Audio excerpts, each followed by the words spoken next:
Good morning, and welcome to Redeemer Lutheran Church. I'm Pastor Gary Lodeholt. There's an old joke about a Jew living in Jerusalem who devoutly went every day to pray at the western foundation wall of the Temple Mount. It's called the Wailing Wall, and you've probably seen people bowing and praying before that wall, and I have been there myself and prayed. Anyway, back to the joke. It was noticed how faithful this man had been to come and pray every day, and so a newspaper reporter found him and asked him about it. "How does it feel to come here and pray every day?" the reporter asked. The man replied, "Like I'm talking to a wall." Now, that's not the best joke I've ever heard, but it does bring up an interesting concern.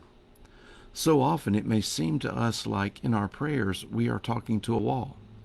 It may seem like we never hear anything back, and we wonder if our prayers are even heard. The prophet Micah had no doubt.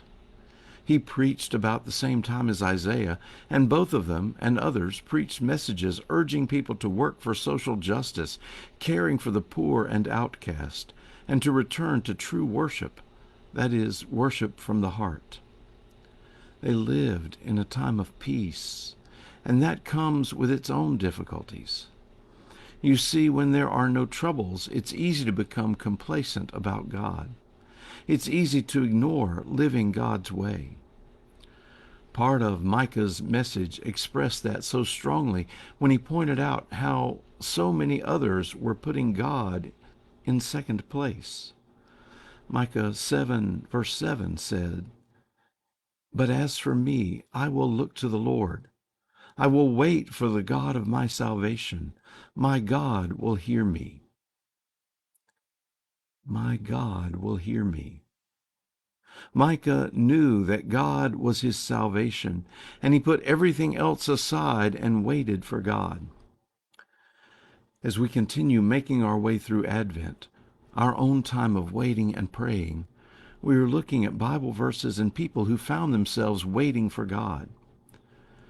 Today we want to focus on Hannah. The first thing to remember is that in that day and age, it was not just a woman's job to bear children. It was also her purpose.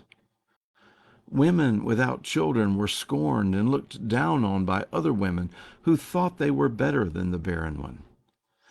There may even have been a stigma associated with it, as if the woman's sin was the cause of her barrenness. Well, Hannah was barren, and she desperately wanted a child. Year after year she waited, and year after year nothing. Now she and her husband used to go to the worship center at Shiloh every year to make sacrifices. One particular year when they went, Hannah went by herself to pray. She was so powerfully moved that her lips were moving, but no sound came out. The priest saw her and thought she was drunk, but Hannah explained that she was earnestly, desperately praying for a child with all her heart, trusting that God would hear her. The priest blessed her and added his prayers to hers. Sure enough, God heard her prayer, and soon Hannah was pregnant. Here's the thing, however.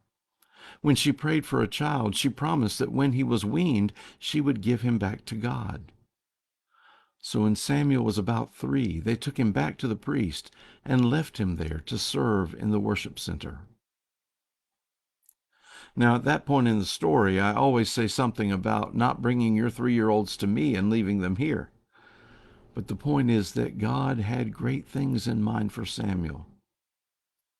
Still, we need to remember Hannah, who waited and waited for a child, and who was sure that God would hear her prayer. We pray with the same confidence now. Thanks for watching, and remember to let this day belong to God.